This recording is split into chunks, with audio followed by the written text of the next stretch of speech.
हमारा टॉपिक है क्रोमोसोम्स। इसमें हम स्टडी करेंगे क्रोमोसोम्स को, क्रोमोसोम की जो वर्ड स्टडी है, डिफिनीशन है, डिस्कवरी है, इसके अलावा टाइप्स ऑफ क्रोमोसोम्स, और लास्ट में हम पढ़ेंगे function of chromosomes. First of all है क्रोमोसोम्स, तो हम लिखेंगे कि जो क्रोमोसोम का वर्ड है it is a combination of two words. The word chromosome is a combination of two words in which chroma means colored. Chroma का मतलब है colored while soma means body. Clear though?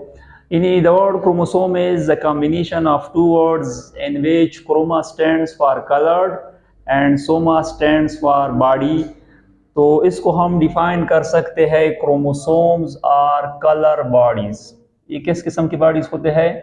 Chromosomes are coloured coloured bodies, colour bodies या structures present in the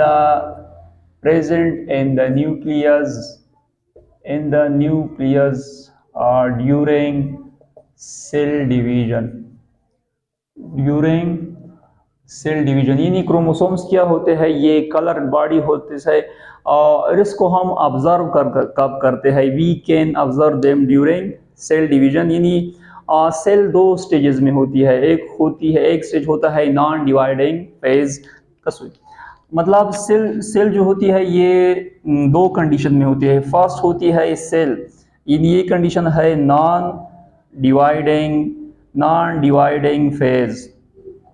non dividing phase में जब हम ये cell का है न्यूक्लियस, तो इस न्यूक्लियस को हम जब देखते हैं तो इस न्यूक्लियस में कुछ थ्रेड लाइक बॉडीज नजर आते हैं। इस तरह थ्रेड लाइक 10 बॉडीज या 10 फाइबर्स नजर आते हैं, थ्रेड्स नजर आते हैं। इन थ्रेड्स को हम क्या नाम देते हैं? इन थ्रेड्स को हम नाम देते हैं क्रोमाटीन। क्या नाम देते हैं? क्रोमाटीन। ये नॉन डिवाइडिंग फेज में। अब जब सेल डिवाइड होती है तो ये जो थ्रेड्स होते हैं ये कॉइल हो जाते हैं, कंडेंस हो जाते हैं, यानी एक दूसरे के साथ मिल जाते हैं। इस तरह मतलब it is a dividing cell. इस डिवाइडिंग सेल के अंदर ये जो न्यूक्लियस होता है, तो उसमें इस तरह के हमें बॉडीज नजर आती है, थिक बॉडीज। इन बॉडीज को हम क्या नाम देते हैं? क्रोमोसोम। क्लियर दो? यानी क्रोमाटीन और क्रोमोसोम में क्या फर्क है? Chemically they are made up of same kind of things, यानी DNA and histone proteins. Chromatin are visible in a non dividing cell while chromosomes are visible in a dividing cell. अच्छा, इसके अलावा जो chromosomes है इसको सबसे पहले जिस साइंटिस्ट ने, जर्मन एम्ब्रियोलॉजिस्ट था, उसका नाम था वेल्डियर फ्लेमिंग। इसने 1882 में इनको ऑब्जर्व किया। ये जो टर्म है यानी the word chromosome, it was proposed by अच्छा W Flemming. It was proposed by Waldeyer. इसको किसने प्रपोज किया था? वेल्डियर। और इसका जो फंक्शन जो था, it's function was identified by Sutton in 1908। यानी क्रोमोसोम को सबसे पहले किसने ऑब्जर्व किया था? डब्ल्यू फ्लेमिंग ने। ये जो वर्ड क्रोमोसोम है इसको किसने प्रपोज किया था? वेल्डियर ने। और इसका फंक्शन जिस बंदे ने या जिस साइंटिस्ट ने मालूम किया था उसका नाम किया था सटन।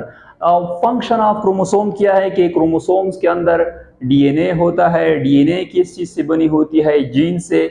अब जीन क्या है? हम इसको कंसीडर कर सकते हैं कि ये हमारे बॉडी का सॉफ्ट कॉपीज जो होते हैं, यानी यूएसबी है। हमारा जितनी भी बायोलॉजिकल इंफॉर्मेशन होते हैं वो जीन्स में मौजूद होते हैं। तो इसका मतलब ये हुआ कि क्रोमोसोम क्या काम करते हैं। फंक्शन इसका ये हो गया, फंक्शन ऑफ क्रोमोसोम का ये होगा कि जो बायोलॉजिकल इंफॉर्मेशन होते हैं, बायोलॉजिकल इंफॉर्मेशन को ये ट्रांसफर करते हैं किससे? पेरेंट्स से उनके जो बच्चे होते हैं, ऑफस्प्रिंग। यानी पेरेंट्स से बच्चों में कैरेक्टर ट्रांसफर करना, ये किसका काम है? क्रोमोसोम्स का काम है, क्योंकि क्रोमोसोम्स में डीएनए होती है, डीएनए में जीन्स, और जीन्स फिर क्या करते हैं वो और आपके जितनी भी बायोलॉजिकल इंफॉर्मेशन होते हैं उनको। अच्छा, इसके बाद है टाइप्स ऑफ क्रोमोसोम्स। जिन स्ट्रक्चर के लिहाज से जब हम देखते हैं तो क्रोमोसोम्स के 4 टाइप्स है। उनका जो स्ट्रक्चर हम देखते हैं तो स्ट्रक्चर के लिहाज से क्रोमोसोम्स के 4 टाइप्स है। The very first type is metacentric. ये क्या है? मीटासेंट्रिक। इन्हें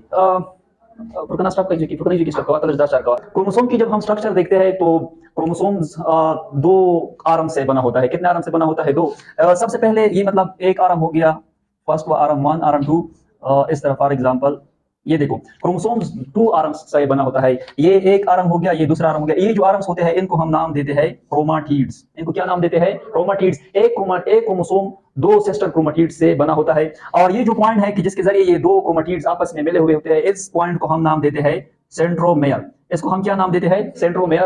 तो हम लोग पढ़ते हैं कि क्रोमोसोम्स पेयर की फॉर्म में होते हैं। क्रोमोसोम्स के अंदर मैंने कहा कि डीएनए होती है, और डीएनए के अंदर क्या होते हैं? जीन। ये टॉपिक डिटेल से पढ़ेंगे कि जीन और जीन में क्या फर्क है। इधर मैं मुख्तसर सा आप लोगों को बताता हूं कि क्रोमोसोम के अंदर पॉइंट्स होते हैं। देखिए ये पॉइंट है, क्रोमोसोम्स पेयर की फॉर्म में है। इसका मतलब है कि फॉर एग्जांपल इंसान जो होते हैं उनमें 46 क्रोमोसोम्स होते हैं। तो 23 क्रोमोसोम्स, ये फॉर एग्जांपल मदर से आया, एक 23 मदर से होते हैं और 23 फादर से। अब हर कैरेक्टर के लिए दो दो क्रोमोसोम्स मौजूद होते हैं। एक क्रोमोसोम मां से आते हैं। फॉर एग्जांपल ये आई कलर के लिए एक क्रोमोसोम है, तो ये यहाँ पर एक जीन मौजूद होगा, ये मदर की साइड से आया है। और एक जो आई कलर के लिए जीन आया होगा वो किससे आया होगा? फादर से। अब देखिए एक ही कैरेक्टर है, यानी आई कलर के लिए कितनी जीन्स मौजूद है? 1 2। तो ये जो जीन्स होते हैं ये जब पेयर की फॉर्म में होते हैं तो इनको हम क्या नाम देते हैं? एलील। क्या नाम देते हैं? एलील। जीन्स जब किसी खास कैरेक्टर के लिए पेयर की फॉर्म में हो तो उसको हम क्या नाम देते हैं? एलील। इन एलील डिफरेंट फॉर्म में कोई डिफरेंट चीज नहीं है। अगर जीन्स पेयर की फॉर्म में है तो उसको हम क्या नाम देते हैं? एलील नाम देते हैं। अब इसके बाद जो है टाइप्स ऑफ क्रोमोसोम है, इनकी इसकी जो स्ट्रक्चर देखते हैं तो 4 टाइप्स होंगे। The very first one is metacentric. इधर में लिखा है centromere is situated in the centre. Centromere जो होगा वो कहां पर मौजूद होगा? सेंटर में मौजूद होंगे, और उनसे 2 आर्म्स निकले होंगे, यानी 2 सिस्टर क्रोमैटिड्स होंगे। इसको जब हम देखते हैं तो ये हमें कौन सा शेप देते हैं? ये देखो, ये हमें वी शेप देता है। किस किस्म की शेप देता है? वी। और दोनों जो ये और ये एक क्रोमैटिड है, ये दूसरा क्रोमैटिड है, ये बिल्कुल लेंथ में क्या है? बराबर है, यानी the 2 arms are equal in length. Second type जो है वो सब मीटासेंट्रिक है। Centromere is placed near the mid point. Centromere कहां पर मौजूद होगा? मिड पॉइंट के इधर। ये जो हमें शेप देता है ये कौन सा वाला शेप है? ये हमें एल शेप देता है, यानी जो सिस्टर क्रोमैटिड्स होते हैं they are unequal in size. ये एक छोटा है और ये एक बड़ा है, यानी सिस्टर क्रोमैटिड्स साइज में बराबर नहीं होते। थर्ड टाइप जो है वो टीलोसेंट्रिक है। ये जो इधर जो सेंट्रोमेयर होगा ये एक ईंट पर मौजूद है, ये एक ईंट पर मौजूद होगा, और उससे फिर 2 सिस्टर क्रोमैटिड्स निकले होंगे। ये दोनों जो हमें शेप देते हैं और रोड शेप होते हैं, रोड की तरह होते हैं। अच्छा, एक्रोसेंट्रिक है। एक्रोसेंट्रिक में जहां हम देखते हैं तो जो सेंट्रोमेयर होगा एक ईंट ये एक ईंट पर मौजूद नहीं होगा, बल्कि नियर द ईंट, इधर लिखा होगा नियर वन ईंट, एक ईंट के नजदीक होगा, बिल्कुल एक ईंट पर मौजूद नहीं होगा। ये देखो इधर ये सेंट्रोमेयर है, जैसे सेंट्रोमेयर, और इससे 2 सिस्टर क्रोमैटिड्स इसके साथ अटैच है। तो ये दोनों भी साइज में क्या है? अनइक्वल है, और ये दोनों भी रोड शेप देते हैं। क्रोमोसोम्स किया है तो फंक्शन ऑफ क्रोमोसोम में हम जब देखते हैं फॉर एग्जांपल ये एक क्रोमोसोम है, दिस इज अ क्रोमोसोम। अब इस क्रोमोसोम्स के अंदर जब हम देखते हैं तो इस तरह की हमें दागे नजर आते हैं। ये दागे जो नजर आते हैं, इन दागों को हम ना, ये दागा मैंने निकाल लिया, फॉर एग्जांपल ये एक दागा है, तो इस दागे को हम नाम देते हैं डीएनए। क्या नाम देते हैं? डीएनए। अब इधर फॉर एग्जांपल में डीएनए, ये फॉर एग्जांपल ये एक डीएनए है, तो डीएनए का एक स्पेसिफिक लेंथ जो होगा, फॉर एग्जांपल यहां से लेकर यहां तक, इसको हम नाम देते हैं जीन। ये एक जीन हो गया, ये दूसरा, ये तीसरा, ये फोर्थ। अब ये जो जीन्स होते हैं ये हमारे बॉडी के सॉफ्ट कॉपीज है। ये हमारे बॉडी की क्या है? सॉफ्ट कॉपीज है, यानी हमारे जितनी भी बायोलॉजिकल इंफॉर्मेशन होते हैं वो कहां पर होते हैं? जीन्स में। और जीन्स कहां पर है? डीएनए में। डीएनए कहां पर है? क्रोमोसोम में। तो इसका मतलब ये हुआ कि क्रोमोसोम्स का फंक्शन क्या है? What is the job of chromosomes? To carry characteristics from parents to offspring, यानी वालिदैन से बच्चों में जो बायोलॉजिकल इंफॉर्मेशन की ट्रांसफर करना है, ये किसका काम है? क्रोमोसोम का। अब इधर जो क्रोमोसोम की जो नंबर होती है ये मुख्तलिफ स्पीशीज में मुख्तलिफ होती है और स्पेसिफिक होती है। फॉर एग्जांपल मॉस्किटोज जो होते हैं उनमें 6 क्रोमोसोम्स होते हैं। कितने क्रोमोसोम्स होते हैं? 6 क्रोमोसोम्स, जो कि पेयर की फॉर्म में मौजूद होते हैं। तो 6 में कितने पेयर हो गए? 3 पेयर्स। इस तरह जो फ्रॉग है वहां पर 26 क्रोमोसोम्स है, तो कितने पेयर हो गए? 13। ह्यूमन में 46, ह्यूमन में 46 क्रोमोसोम्स, कितने पेयर हो गए? 23। कैट में 38 क्रोमोसोम्स है, तो कितने पेयर हो गए? 19। और डॉग में 78 क्रोमोसोम्स है, कितने पेयर हो गए? 39। स्टॉप का जो क्रोमोसोम्स होता है, तो क्रोमोसोम हमारे साथ 2 किस्म के होते हैं। कितने किस्म के होते हैं? फर्स्ट किस्म की जो क्रोमोसोम है वो मैं लिखता हूं प्रोकैरियोटिक क्रोमोसोम। इधर मैंने क्या लिखा? Prokaryotic chromosome. और दूसरी किस्म की जो हमारे साथ सेल होगी वो यूकैरियोटिक सेल है, तो मैं लिखता हूं सेकंड टाइप जो होगा वो eukaryotic chromosome. Eukaryotic chromosome. We already know that prokaryotic cell जो होते हैं तो वहां पर मेम्ब्रेन बाउंडेड ऑर्गेनीलीज मौजूद नहीं होते। न्यूक्लियस भी क्या है, एक मेम्ब्रेन बाउंडेड ऑर्गेनीली है। तो इसका मतलब ये होगा कि प्रोकैरियोटिक सेल में न्यूक्लियस मौजूद नहीं होगा। तो जब मैं प्रोकैरियोटिक सेल को देखता हूँ, अच्छा प्रोकैरियोटिक सेल में न्यूक्लियस नहीं होता दोस्त, ये फॉर एग्जांपल प्रोकैरियोटिक सेल है, इसका जो क्रोमोसोम होगा वो सिर्फ ओ डीएनए पर मुश्तमिल होगा। किस चीज पर मुश्तमिल होगा?